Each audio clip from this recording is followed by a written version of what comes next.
আল্লাহর নবী মদিনার মসজিদের কবরের পাশ দিয়া যাইতেছেন। নবী হঠাৎ করে অন্তর চোখ দিয়ে দেখেন কবরের ভিতরে যুবকের আযাব হয় আযাব। আর যুবকটা কাঁদতেছে, মা মা মা কয়ে কান্দে। আল্লাহর নবী সাহাবীদেরকে বলে, সাহাবীরা অন্তর চোখে আল্লাহ আমাকে দেখায় দিছে এই কবরের ভিতরে একজন যুবক জাহান্নামের আগুনে জ্বলতেছে। মা মা কয়ে কাঁদতেছে। আমি রহমতের নবী কবরের পাশ দিয়ে চলে যাব, আর কবরের ভিতরে আযাব চলবে, হয় না হয় না। আমি একটু হাত উঠে আল্লাহর কাছে দোয়া করব, সাহাবীরা তোমরা আমার সাথে আমিন আমিন বলবা। আল্লাহ নবী হাত দুইটা উঠে দিয়েছেন, সাহাবীরা আমিন আমিন বলতেছেন। এইবার নবীজি বলেন, আল্লাহ তুমি যুবকের আযাব তুমি বন্ধ করো। আল্লাহ আযাব বন্ধ করে না। এইবার নবীজি আবার হাত উঠাইছেন, সাহাবীরা আমিন বলছেন, এখনো আল্লাহ আযাব বন্ধ করে না। তিনবার নবী হাত উঠাইছেন, আল্লাহ পাক আযাব বন্ধ করেন না। নবী জানতে চাইলেন, মালিক আমার হাতের দাম বুঝি তোমার দরবারে কমে গেছে গো আল্লাহ। ও মালিক এই হাত তো তোমার দরবারে তুলতে দেরি, কবুল হতে দেরি হয় না। এই হাত তো উঠাইতে দেরি, কবুল হতে দেরি হয় না। এই হাত দিয়া নবীর ডুবন্ত সূর্য আবার আকাশে উঠায় দিয়েছেন। আলী রাদিয়াল্লাহু তাআলা আনহু নবীর উরুর মধ্যে ঘুমাইতেছেন। নবী আলীর উরুতে ঘুমাইতেছেন। তাবুক যুদ্ধ থেকে ফিরার পথে রজ্জ শামস নামক কিতাবের ভিতরে লিখেন, আলী বলেন নবী আমার উরুতে ঘুমাইতেছেন, ওই অবস্থায় সূর্য লাল হয়ে গেছে। আসরের নামাজ আমি পড়তে পারি নাই। আল্লাহর নবী ঘুম ভাঙলে পরে নবী আমার চেহারার দিকে তাকায় বলতেছেন, আলী চেহারা দেখে মনে হয় তুমি নামাজ পড়ো নাই, পেরেশান কেন? বলে, নবী গো আপনি আমার উরুতে ঘুমাইতেছেন, আরাম করতেছেন, আমি কেমনে নামাজ পড়ি?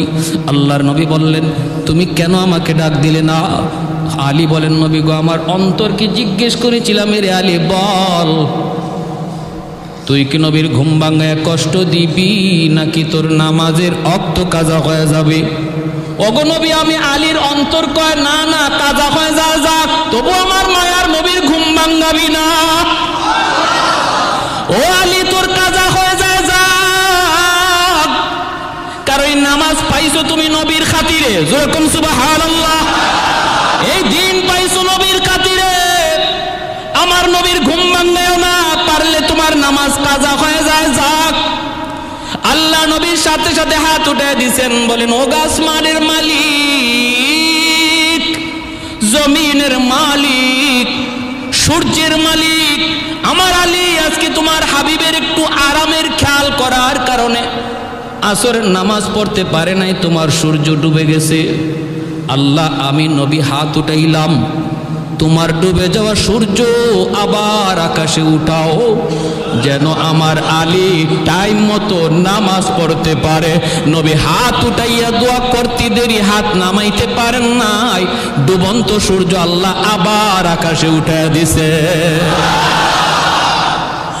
अल्लाह अकबर। तकबीर में कलमा में नमाजों में जज़ा में, तकबीर में कलमा में नमाजों में जज़ा में, है नाम इलाही से मिला नाम मोहम्मद, है नाम इलाही से मिला नाम मोहम्मद। फरमाते हैं आदम को मुझे खुल्द तरी में, लकहा हुआ तू बाप मिला नाम मोहम्मद, लकहा हुआ तू बाब मिला नाम मोहम्मद।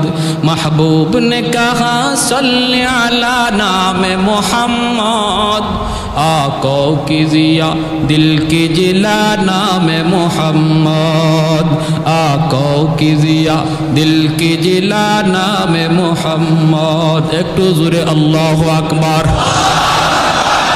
এজন্য আল্লাহ নবী কয়, মালিক আমার হাতের দাম কি কমে গেল? যুবকের আযাব কেন বন্ধ করো না? আল্লাহ পাক জানিয়ে দিছে, না বন্ধু, হাতের দাম কমে যায় নাই, গন্ডগোল অন্য জায়গায়। কোথায় গন্ডগোল? গন্ডগোল হলো এই যুবকের মা এখনো দুনিয়ায় জীবিত, মার মনে ভীষণ কষ্ট বন্ধু। মা তার মৃত্যুর সময় মাপ দেয় নাই, সন্তান মুমূর্ষ জান যায়, তখনও মার কলিজায় এত ব্যথা ছিল, মা সন্তানের মাপ দেয় নাই। সন্তান মারা গেছে, মার কলিজায় ব্যথা রাইখাই মাপ চাইয়া মার কাছ থেকে খুশি করেন নাই। এজন্য আমি আল্লাহ সিদ্ধান্ত নিয়েছি বন্ধু, এই সন্তানের জন্য আব্দুল কাদের জিলানী হাজারো নয়, এমনকি বন্ধু তুমিও যদি তার জন্য সুপারিশ করো, সুবহানাল্লাহ জোরে কর। বন্ধু তুমি রহমতের নবীও যদি সুপারিশ করো, তবু আমি আল্লাহ এই যুবককে মাফ করবো না যতক্ষণ পর্যন্ত তার মা তারে মাফ না করবে। আল্লাহ নবী এবার গন্ডগোল কোন জায়গায়, সমস্যা কোন জায়গায় নবী জেনে গেছেন। সাহাবীদেরকে বলতেছেন, সাহাবীরা তাড়াতাড়ি করে যাও, যায় তার মাকে আমার সালাম দাও। সাহাবায়ে কেরাম যায় তার মাকে সালাম দিলেন। মহিলা আসলে পরে নবী বলতেছেন, মা গো কবরটা চিনোনি? মহিলায় কয়, নবী গো চিনি, আমার সন্তানের কবর। নবী কয়, মা রে এই সন্তান বুঝি তোমার ভীষণ কষ্ট দিছে, আজকে কবরের মধ্যে জাহান্নামের আগুনে জ্বলতেছে, সাপের কামড় খাইতেছে। মা মা করে চিৎকার করে কাঁদতেছে। কবরের আযাব আল্লাহ সবাইরে দেখায় না রে যুবক, কবরের আল্লাহ সবাইরে আযাব আল্লাহ সবাইরে দেখায় না। যদি মানুষকে আল্লাহ কবরের আযাব দেখাইতো তাহলে দুনিয়াদারি আমাদের বন্ধ হয়ে যাইত। কবরের আযাব যদি আল্লাহ মানুষের শোনাইতো তাহলে ব্যবসা বাণিজ্য বন্ধ হয়ে যাইত। সন্তানের গলা দিয়া ভাত ঢুকতো না, খানা ঢুকতো না যদি কবরে বাবার আযাব দেখতো, যদি মায়ের চিৎকারের আওয়াজ শুনতো। এজন্য আল্লাহ মানুষের চোখের আড়াল করে রাখছে দুনিয়াদারির নিজাম ঠিক রাখার জন্য। কিন্তু আল্লাহর নবী কয়, এই মানুষ আর জিন ছাড়া পশু পাখি সব তারা কবরের আযাবের আওয়াজ শুনতে পায়। এজন্যই দেখবেন কবরস্থানে মাঝে মাঝে গরু ছাগল দৌড় দেয়, আসেনি না নাই জোরে কর? গরু ছাগল দৌড় দেয়, হায়ওয়ানাত শুনতে পায়, মানুষকে আল্লাহ শোনায় না, কারণ দুনিয়ার নিজাম ঠিক রাখা লাগবে। কবরের আওয়াজ যদি শুনতে পায়, 1 মাইল 2 মাইলের ভিতরে কেউ বাড়ি বানাবে না। কবরস্থান দেখা যায়, এর ভিতরে কেউ বাড়ি বানাবে না। দিনের রাতের বেলা কবরের পাশ দিয়া যাবে দূরের কথা, দিনের বেলাও কেউ কবরের পাশ দিয়া যাইতো না। যদি আল্লাহ কবরের আযাব মানুষে দেখাইতো আর শুনাইতো। এজন্য আল্লাহ গোপন করে রাখছে, গোপন করে রাখছে। কিন্তু আমার রহমতের নবীরে আল্লাহ দেখায়। নবী বললেন, ও মা আমি দেখতেছি তোমার সন্তান কেমন আযাব ভোগ করতেছে, কেমন কষ্ট পাইতেছে রে মা। আমি তো আল্লাহর কাছে তার জন্য সুপারিশ করেছিলাম, আল্লাহ আমার সুপারিশ কবুল করে নাই। আল্লাহ বলেছে, তুমি মা যদি তারে মাফ না করো, আমি রহমতের নবীর সুপারিশ আল্লাহ কবুল করবে না। ও মা তুমি একটু মাফ করে দাও, সন্তান তো তোমার, 10 মাস 10 দিন তুমি পেটে নিয়েছো, কত রাত সন্তানের মাথার পাশে দাঁড়ায় দাঁড়ায় রাত কাটায় দিচ্ছ। অসুস্থ সন্তানের মাথার পাশে দাঁড়ায় কত বাবা রাত কাটাইছে। কত বাবা, যুবক আজ যেই বাবারে তুমি কষ্ট দিতেছো, এই বাবা কত রাত হাসপাতালে তোমার বেডের পাশে দাঁড়ায় কাটাইছে, হিসাব নাই। তোমার এই খবর নাই, খবর নাই। আজকে নিজের সন্তানের প্রতি যতটা দরদ, একটু চিন্তা করে দেখো, এতটা দরদ এতটা ভালোবাসা তোমার বাপ মার অন্তর তোমার প্রতি রয়েছে।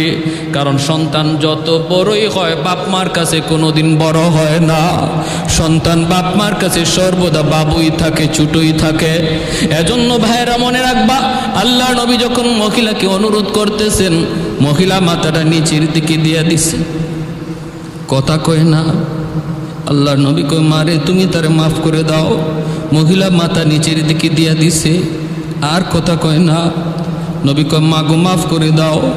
এইবার চেহারাটা উঠায়া চোখের পানি সাইরা কয়, না গো নবী আমি এরে মাফ করবো না।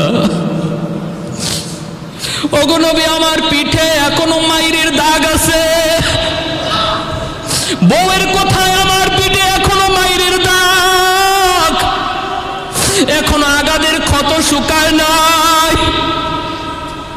ও গো নবী আমি কি আপনাকে আমার পিঠ দেখাবো? আল্লাহ নবীর চোখ থেকে দর দর করে পানি পড়ে, নবী কান্দেন। কান্দেন, সাহাবায়ে কেরাম কান্দেন। এই যে মদিনার জান্নাতুল বাকির সামনে দৃশ্য, আল্লাহ নবী কান্দেন, সাহাবীরা কান্দে। ওই অবস্থায় মায়ার নবী, রহমতের নবী দেখতেছেন মহিলা মাফ দিবে না, আর আল্লাহও মাফ করবে না। নবী পড়ে গেলেন বিপদে, কারণ নবী তো রহমতের নবী, উম্মতের সুপারিশকারী নবী। উম্মতের বিপদ দেখার পরও নবী এখান থেকে চলে যেতে পারেন না, উদ্ধার না করে। এবার আমার নবী, রহমতের নবী আল্লাহ মালিক, সন্তান বুঝি এমন হয়, আমি নবী তা জানতাম না। আমি আমার মা পাই না,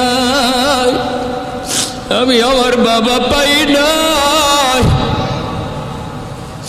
আর মা পাইয়া সন্তান বুঝি মার এত কষ্ট দেয়। মালিক আমি এতটা জানতাম না। আল্লাহ, মার দিলটা শক্ত হয়ে গেছে, কেমন করে মার দিলটা নরম করি মালিক, তোমার কাছে একটা আবদার জানাই। আল্লাহকে কি আবদার কও? আল্লাহ আমি জানি বাপ মার দিল যত শক্ত হোক, যদি সন্তানের বিপদ নিজের চোখে দেখে বাপ মার দিল নরম হয়ে যায়। কারণ সন্তানের বিপদ বাপ মা সইতে পারে না। ও আল্লাহ, কবরের আযাবের দৃশ্যটা আমারে যেইভাবে দেখায় দিছ, এইভাবে তার মারেও তুমি দেখায় দাও। কারণ আমি নবীর বিশ্বাস, মা যদি নিজের চোখে দেখে সন্তানের সাপে কামড়ের দৃশ্য, আগুনে পোড়ার দৃশ্য, আর মা মা কয়া চিৎকার করার আওয়াজ যদি মা শুনতে পায়, মার দিলটা নরম হয়ে যাবে। মালিক একটা আবদার করলাম, তুমি রাখবানি। আল্লাহ কয়, বন্ধু তোমার এই আবদার আমি কবুল করলাম। সাথে সাথে আল্লাহ পাক কবরের আযাব মার চোখের সামনে আল্লাহ দেখায় দিছে। এইবার আযাব নবীও দেখে, মহিলাও দেখে, আর কেউ দেখে না। সাহাবীরা দেখেন না, মহিলা দেখতেছে কবরের ভিতরে তার সন্তানের আযাবের দৃশ্য। আর মা কয়া ডাকটা যেই কানে আসছে, সাথে সাথে দিলটা নরম হয়ে গেছে। কারণ যুবক মনে রাখো, মারে 500 টাকা দিয়া তুমি শাড়ি কিনা দিবা, এর চেয়ে বেশি খুশি হয়ে যাবে যদি মারে আম্মা কয়া 5 বার ডাক দিতে পারো। এ যুবক, মুখ বইরা আব্বা কয়া ডাক দাও, বাবার দিল খুশি হয়ে যাবে। মুখ বইরা আম্মা কয়া ডাক দাও, মার দিলটা খুশি হয়ে যাবে। কারণ বাপ মারে আম্মা কয়া যত বেশি সন্তান ডাক দেয়, বাপ মার দিল তত বেশি খুশি হয়। যখনই বাপ মার দিলটা তুমি আম্মা আব্বা কয়া ডাক দেয়া খুশি করে নিবা, আর শাহজিমের মালিক কয়, বন্ধু জানায় দাও, যেই মুহূর্তে তার বাপ মা তার উপর খুশি হবে, ওই মুহূর্তে আমি আল্লাহ তার উপর খুশি হয়ে যায়। বাপ মার খুশির উপরে আল্লাহ খুশি, বাপ মার অসন্তুষ্টের উপরে আল্লাহ অসন্তুষ্ট। যেই মাত্র মা এই দৃশ্য দেখছে, তখনই মা কই, নবী গো, ওগো নবী, আমার আল্লাহরে বলেন আযাব বন্ধ করতো, আমি আমার সন্তানের উপরে যত কষ্ট আছিল সব ভুলে গেলাম। মায় মাফ করতে দেরি হয়েছে, আযাব বন্ধ হতে দেরি হয় না। একটু জোরে করুন সুবহানাল্লাহ। লা ইলাহা ইল্লাল্লাহ, লা ইলাহা ইল্লাল্লাহ।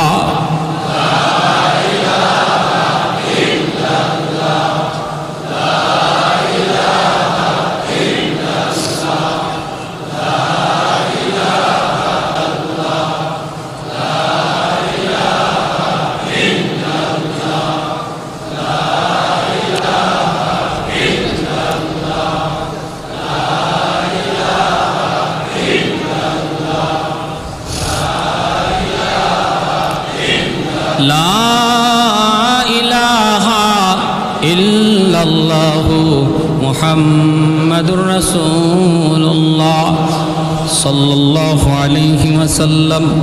ভাইরা, আর লম্বা করতেছি না, 5টা আমলের কথা বলছিলাম। কয়টা? আমাদের বাপ মার জন্য সন্তান হিসেবে আমরা আমল করব কয়টা? 1 নম্বর আসসালাতু লাহুমা, তাদের জন্য বেশি বেশি করে দোয়া করব। যেই দোয়াটা আল্লাহ কোরআনে শিখাইছেন, রব্বির হামহুমা কামা রব্বায়ানি সগীরা। নামাজের মধ্যে এই দোয়া করব, নামাজের বাইরেও এই দোয়া করব। হাঁটতেছি বাপ মার কথা ইয়াদ হইছে, রব্বির হামহুমা কামা রব্বায়ানি সগীরা। এই দোয়াটা শিখাইছেন কে? আর একটু জোরে কে? যিনি দরখাস্ত মঞ্জুর করবে। আমি চাকুরির জন্য দরখাস্ত দিছি, যে মালিকের কাছে, ফ্যাক্টরির মালিকের কাছে দরখাস্ত দিছি। এই মালিক যদি অসংখ্য প্রার্থীর ভিতরে একজনকে ডাক দিয়ে আইনা বলে যে তুমি কেন আসছো? বলে স্যার আপনার ফ্যাক্টরিতে চাকরি নেওয়ার জন্য। কি করবা? বলে দরখাস্ত দিব। মালিক যদি বলে আমার কাছে দরখাস্ত লিখবা, আসো আমি তোমারে দরখাস্ত শিখাইয়ে দিই। সে যদি তারে দরখাস্ত শিখাইয়ে দেয় যে আমার কাছে দরখাস্ত এইভাবে এইভাবে লিখবা, তাহলে বোঝা গেল আর কেউ চাকরি হোক না হোক ওরটা হবে 100%, ঠিক না? আল্লাহ বলে সন্তান তুমি তোমার মা বাবার জন্য দোয়া করবা, আসো আমি আল্লাহ তোমারে দোয়া শিখাইয়ে দেই। আমার কাছেই তো দোয়া করবা, আমার কাছেই তো দোয়া করবা, আমি আল্লাহ শিখাইয়ে দেই কেমনে দোয়া করবা। বলো রব্বির হামহুমা কামা রব্বায়ানি সগীরা। আল্লাহ পাক পবিত্র কোরআনের সূরা বনী ইসরাঈলের মধ্যে বলেন, ইম্মা ইয়াবলুগান্না ইনদাকাল কিবারা আহাদুহুমা আও কিলাহুমা ফালা তাকুল লাহুমা উফ ওয়ালা তানহারহুমা ওয়া কুল লাহুমা কাওলান কারীমা ওয়াকফিদ লাহুমা জানাহাদ যুল্লি মিনার রাহমা ওয়া কুর রব্বির হামহুমা কামা রাব্বায়ানি সগীরা। আল্লাহর কাছে এই দরখাস্ত আমরা দিমু বাপ মার জন্য। এই দরখাস্ত লেখার সিস্টেম শিখায় দিয়েছেন কে? তাহলে এইভাবে দোয়া করলে আল্লাহ দোয়া কবুল করবে 100%। এই ইয়াকিন আছে তো ইনশাল্লাহ? এজন্য নামাজের মধ্যেই দোয়া করব, নামাজের পরে ইমাম সাহেবের সাথে দোয়া করব। ইমাম সাহেব পড়বেন, হুজুর পড়বেন, আমিও মুখে মুখে পড়ব রব্বির, শুধু আমিন বলবো না, আমিও মুখে মুখে পড়ব রব্বির হামহুমা কামা রাব্বায়ানি সগীরা। ভাইরা বন্ধুরা, একটা বিষয়ের মধ্যে এত লম্বা করা যাবে না। 2 নম্বর হলো ওয়াল ইস্তিগফারু লাহুমা। আল্লাহর নবী কই 2 নম্বরের যুবক বাপমার জন্য বেশি বেশি করে দান সদকা করো। সুবহানাল্লাহ, জোরে নবী বলে বাপমার জন্য দান সদকা করো, বাপমার জন্য আয়োজন করো। এই যে আমার সেলিম ভাই এত সুন্দর একটা আয়োজন করেছেন, আল্লাহ নবীর হাদিসে এই আয়োজনের কথা, এই খরচের কথা বলা হয়েছে। জোরে কোন সুবহানাল্লাহ। এ যুবক, এই আয়োজনটার কথা, এই খরচটার কথাই করা হয়েছে হাদিসে। বাপমার জন্য তুমি খরচ করো, ধর্মীয় একটা আয়োজন করো, ধর্মীয় একটা ওয়াজ মাহফিলের আয়োজন করো, কিছু মানুষকে খাওয়ানোর আয়োজন করো, খরচ করো। এই খরচটা যদি তুমি করো, আল্লাহ নবী ওই বনু তামিম গোত্রের যুবককে বলেন তুমি খরচ করলে দুনিয়ায়, আর আল্লাহর সাথে সাথে খেদমত পৌঁছায় দিবে তোমার বাপমার কবরে। যেন তুমি দুনিয়াতেই খেদমত করছো, তুমি যা চাইছিলা করতে আল্লাহ তা কবরে পৌঁছে দিবে। সুবহানাল্লাহ। ইনফাজ ওয়াহদিহিমা মিন বাদিহিমা। 3 নম্বরে নবী বলেন মা বাবার যদি কোনো ওয়াদা থাকে, বাপ মার কোনো ওয়াদা যদি থাকে, কোনো মসজিদে, কোনো মাদ্রাসায়, অথবা কোনো প্রতিষ্ঠানে, অথবা কোনো ব্যক্তিকে কিছু দেওয়ার, হাদিয়া দেওয়ার ওয়াদা যদি থাকে, ওই ওয়াদাটা তুমি পূরণ করো। অথবা বাপ মার কোনো ঋণ যদি থাকে, ঋণ তুমি শোধ করো। এটা হলো সন্তানের উপরে বাপ মার পাওনা, বাপ মার ঋণ তুমি শোধ করো। এ ভাই, ঋণের ভিতরে সবচেয়ে বড় ঋণ হলো তোমার বাবা যদি তোমার কোনো চাচার অংশ ঠকায় থাকে, রে যুবক, বাবার নামে 10টা 20টা গরু জবাই করার আগে চাচার অংশ তুমি ফিরায় দাও, নতুবা কবরের আগুন নিভবে না।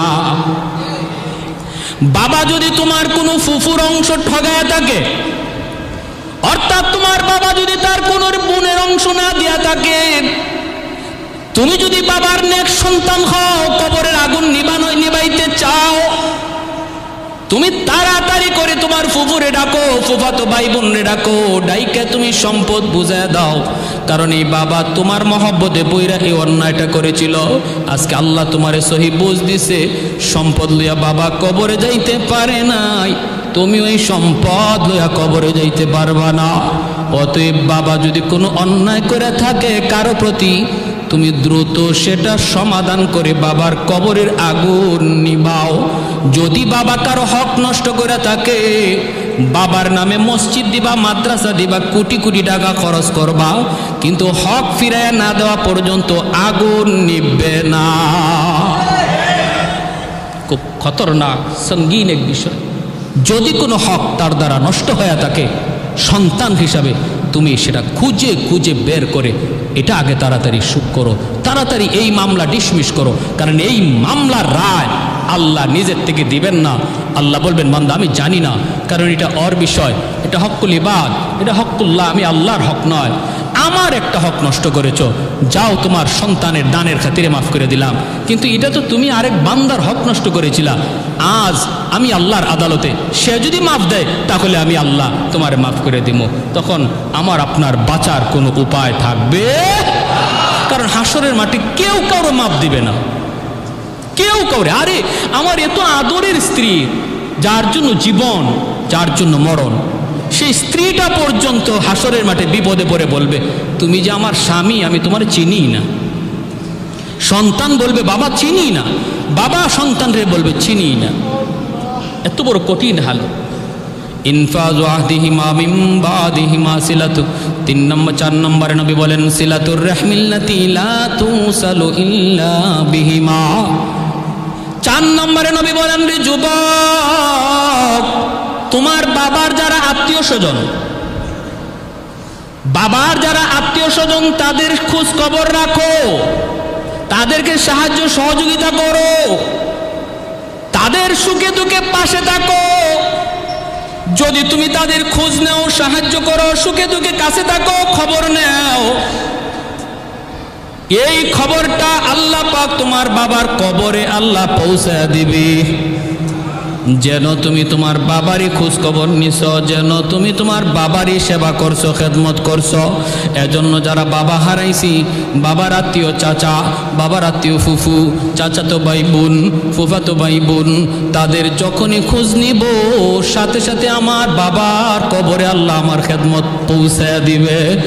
মা যাদের নাই দুনিয়ায়, যুবক বলতেছি শোনো, মারে কবরে তুমি সেবা করবা কেমনে? আমার নবী বলতেছেন মার আত্মীয় যারা আছে, মার আত্মীয় মামা, মার আত্মীয় খালা, মামা তো ভাই, খালা তো ভাই বোন যারা আছে, নানা নানি, এদের খোঁজ খবর নিবা। যখন এদের পাশে যায় তুমি দাঁড়াবা, মনে রাখো আমার নবী বলতেছেন যে নবী জীবনে মিথ্যা বলেন নাই, সাথে সাথে তোমার মার কবরে আল্লাহ তোমার সেবা খেদমত পৌঁছায় দিবে। এজন্য আল্লাহ নবী বলতেছে যুবক, সিলাতুর রাহমিল্লাতি লা তুসালু ইল্লা বিহিমা। 5 নম্বর সর্বশেষ নবী বলেন ইকরামু সাদিকিহিমা মিন বাদিহিমা। 5 নম্বরটা একটু মনোযোগ দিয়ে শুনেন। আল্লাহ নবী বলতেছেন যুবক, মার খেদমত করতে চাও, বাবার সেবা করতে চাও কবরে, আমি নবী বলি শোনো, বাবার যারা বন্ধু বান্ধব, বাবার দুনিয়াতে যাদের সাথে চলতো, বাবার বয়সের যে মানুষগুলা, ওদেরকে দেখলে পরে বাবার মতো শ্রদ্ধা কইর। বাবার বয়সের মানুষগুলারে দেখলে বাবার মতো শ্রদ্ধা কইর। বাবা যাদের সাথে চলতো, বাবার বন্ধু বান্ধব, ওদেরকে পাইলে পরে বইল চাচা 1 কাপ চা খাইয়া যান, চাচা আপনার ঈদের সময় একটা লুঙ্গি দিলাম, চাচা আপনাকে একটা গেঞ্জি দিলাম। কত জীবনভর আব্বার সাথে চলছেন, কতবার আপনাকে আমি আব্বার সাথে দেখছি, আজকে আমি আপনাকে দেখি কিন্তু আমার আব্বারে দেখি না। এই কথাটা বইলা চাচারে যখনই তুমি কিছু হাদিয়া দিবা, চাচারে একটু খুশি করবা, আল্লাহর নবী কয় সাথে সাথে তোমার এই সেবাটা আল্লাহ কবরে, বাবার কবরে পৌঁছায় দিবে। মা যাদের সাথে চলতো, মার বয়সের যে মহিলা, তাদেরকে দেখলে মায়ের মতো শ্রদ্ধা কইর। ডাক দিয়া কাছে আইনো, মা চাচি কত কাল আপনি আম্মার সাথে চলছেন, আপনারে আমি কতবার আম্মার সাথে দেখছি, আজ আপনারে দেখি, মারে দেখি না। কতটা বছর হয়ে যায় আম্মা বলে ডাকতে পারি না। চাচি একটু ঘরে আসেন, 1 কাপ চা খায়া যান, একটা পান খায়া যান। একটু হাদিয়া দিলেন, 500 টাকা দিলেন, 100 টাকা দিলেন। আল্লাহ নবী কয় রে যুবক, যেই মাত্র তুমি তোমার মার বয়সের ওই মানুষটারে, মার ওই বান্ধবীটারে তুমি খুশি করবা, আল্লাহর সাথে সাথে তোমার এই খবর মার কবরে পৌঁছায় দিবে। 5টা আমল নবী এভাবে বলছেন। 1 নম্বর বেশি বেশি দোয়া করো। 2 নম্বর তাদের নামে দান সদকা করো। মসজিদ মাদ্রাসা বানাও, ওয়াজ মাহফিলের আয়োজন করো, গরিব দুঃখীরে খাওয়াও। 3 নম্বর নবী বলেন তারা যদি কারো কোনো হক নষ্ট করে থাকে তুমি তাড়াতাড়ি করে হক পরিশোধ করো। 4 নম্বর নবী বলেন মা বাবার আত্মীয় স্বজন যারা আছে তাদের খোঁজ খবর নিও। আমি তো বলি ডায়েরিতে একটু নাম লিস্ট করে নেও না রে ভাই, ডায়েরিতে একটু নামটা লিস্ট করে নাও আত্মীয় স্বজনের নাম। সপ্তাহে একবার না পারো 2 সপ্তাহে একবার হলো তাদের নাম্বার একটা কল করো। আল্লাহ তোমার অনেক বড় বানাইছে। আজকে তোমার আত্মীয় স্বজন অনেকে অনেক গরিব, একটা ফোন দিলে পরে তাদের আত্মাটা খুশি হয়ে যাবে। তুমি ওই নাম্বারগুলোতে অন্তত ফোন দিয়া চাচা কেমন আছো, খালা তুমি কেমন আছো, কলিজাটা খুশি হয়ে যাবে। আল্লাহ নবী কয় এই খবর তোমার মার কবরে আল্লাহ নগদ পৌঁছায় দিবে। তুমি তোমার মার রক্তের মানুষগুলার খবর নিছো, মার কবরে আল্লাহ শান্তি পৌঁছায় দিবে। বাবার রক্তের মানুষগুলার খবর নিছো, বাবার কবরে আল্লাহ তোমার খিদমত পৌঁছায় দিবে। 5 নম্বর আল্লাহ নবী বলছেন বাবার বয়সের মানুষের সাথে বেয়াদবি কইরো না যুবক। সাদা দাড়িওয়ালা মানুষের সাথে বেয়াদবি কইরো না, তাদের কলিজায় ব্যথা দিবা। এই ব্যথাটা তোমার বাবার কবরে কলিজা দেয়া লাগবে। তাদের কলিজা খুশি করবা, বাবার কলিজা আল্লাহ খুশি করে দিবে। এটা আমি মৌলবীর কথা বলছি না, আমার নবীর কথা বলছি। তাও এক যুবককে সামনে রেখে মায়ার নবী এত দামি ওয়াজটা করতেছেন। যে ওয়াজটা আমি আপনাদেরকে শুনাইলাম, এই ওয়াজটা নবী একজন শ্রোতাকে সামনে রেখে করছেন। জোরে কোন সুবহানাল্লাহ। ভাইরা বন্ধুরা জন্য বলতেছিলাম, বলুন 5টা আমল করা খুব কঠিন না সহজ? আমরা কারা কারা করতে রাজি আছি একটু হাত উঠে আল্লাহরে দেখা। আল্লাহ তুমি প্রতিটা হাতকে কবুল করো, মঞ্জুর করো। যে যুবকরা বুঝে না মালিক কষ্ট দিয়া লাইছে, আজ রাত ঘুমাইবার আগে আগে বাপ মারকে খুশি করার তৌফিক দান করো। একটা শেষমেশ হাদিস করে রাখতেছি, হাত নামান। নবী বলে যে যুবক রাতের বেলা বাপ মারে খুশি কইরা রাতে ঘুমায়, সকাল হইতে আল্লাহ তার জন্য জান্নাতের দরজা খুলে দেয়। আর যেই যুবক রাতের বেলা বাপ মার কলিজায় ব্যথা দিয়া ঘুমায়, ভালো করে জানে তার মার কলিজায় ব্যথা, বাবার কলিজায় ব্যথা। এমন কথা কইছে মারে মার কলিজায় যে আঘাত লাগছে, এমন কথা কইছে বাবারে বাবার কলিজাটা কামড় দিয়ে উঠছে। এই পুরা বাপ মা নিজেরা ঘুমাইতে পারে না, একজন আরেকজনের চেহারার দিকে তাকায় কান্দে। আজকে দুর্বল সন্তানের চেহারার দিকে তাকায় রয়েছে, সন্তানের পকেটের দিকে বাপ মা তাকায় রয়েছে। যদি ঔষধ আনে তো পায়, কাপড় চোপড় আনলে পায়, নতুবা পায় না। বাবার কোমরে শক্তি নাই, গায়ে শক্তি নাই, সন্তানের দিকে তাকায় রয়েছে। এই সন্তান আমি যদি আজকে বাবার একটা শক্ত কথা কই, বাবা প্রতিবাদ করবে না, কিন্তু বিছানায় পড়ে বালিশটা বিজয় বিজয় কানবে। এই পানির ফুটা আল্লাহর জমিন বরদাস্ত করতে পারে না। মার চোখের পানির ফুটা এমন কোন জমিন নাই যেই জমিনে সহ্য করতে পারে। এই পানির ফুটা জমিনে পড়ে না, বরং আল্লাহর আদালতের ফাইলে গিয়া জমা হয়। আমার আল্লাহর আদালতের ফাইলে জমা হয়। আল্লাহর আদালতটা বড় কঠিন। ওই আদালতে জজরে ঘুষ দেওয়ার সিস্টেম নাই, বড় কোনো উকিল ধরার কোনো সিস্টেম নাই, মাপ চাওয়ার কোনো সিস্টেম নাই। এজন্য ভাইরে আল্লাহর আদালতে মামলা লইয়া কেউ উঠো না, কবরে যায় না। দুনিয়ার মামলা দুনিয়াতে ডিসমিস করো। বাপ মার মামলা হলো দুনিয়ার সবচেয়ে বড় জটিল মামলা। বউয়ের মামলা হলো এরপরে জটিল, ভাই বোনের মামলা হলো এরপরে জটিল, এরপরে প্রতিবেশীর মামলা হলো এরপরে জটিল। এই মামলাগুলা দুনিয়াতে ডিসমিস করো, মামলা লইয়া কেউ আল্লাহর আদালতে উঠো না। আল্লাহ আমাদের সবাইকে বুঝদান করো, সবাই বলে আমিন। ওয়া আখির দাওয়ানা আনিল হামদুলিল্লাহি রাব্বিল আলামিন।